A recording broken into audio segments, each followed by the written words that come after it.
Axşamınız xeyir dostlar. Hər gecə bir nağıl dinləməkdən yorulmadınız ki?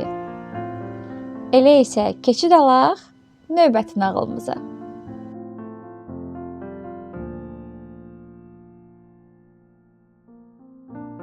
Bu axşam sizə ingilislərin Oynamıram adlı nağılını danışacağam.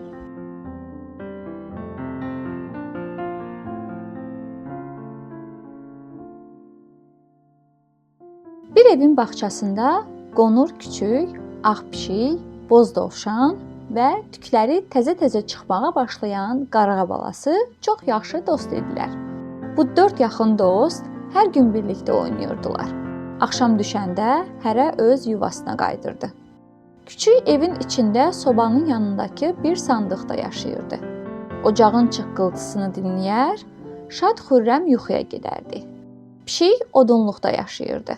Odunluğun küncündəki samanların arasına girər, orada sakitcə yatardı. Boz dovşan yaş torpağın içində özünə yuva açıb orada gecələyərdi. Torpaq ətrini xoşlayardı.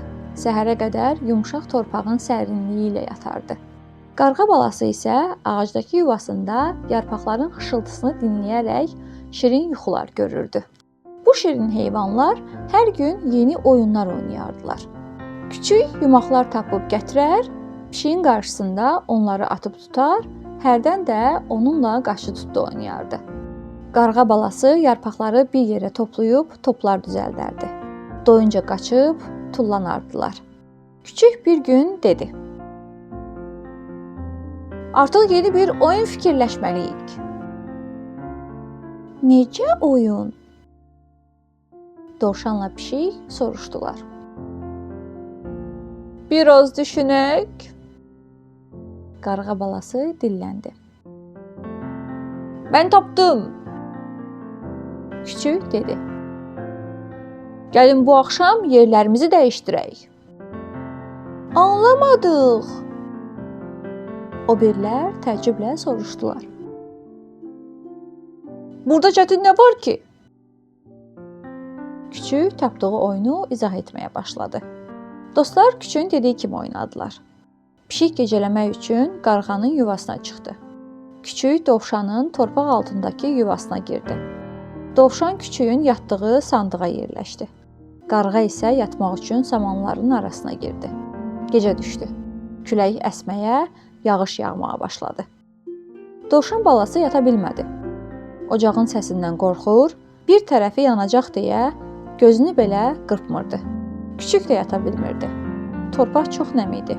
Yarpaqların üstünə düşən yağış damcıları xoşagəlməz səslər çıxarırdı. Küçük həm qorxudan, həm də soyuqdan tir-tir əsirdi. Pişiyin də yuxusu qaçmışdı. Külək əsdikcə ağacların yellənməsi, yarpaqların xışıltısı onu hürküdürdü. Qarğa balası samanların arasında nəfəs ala bilmədiyinə görə o da yata bilmirdi. Sonra gecə yarısına yaxın dostların dördü də "Oynamıram!"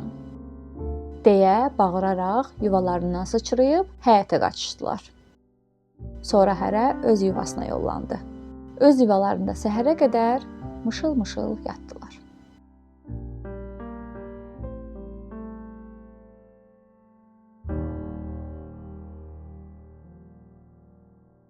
Bu axşamki nağılımızın da beləcə sonuna gəldik. Növbəti axşam yeni bir nağılla qarşınıza gələcəyik. Amma siz hansı nağılı dinləmək istəyirsinizsə, mütləq şərhlərdə bizimlə bölüşün.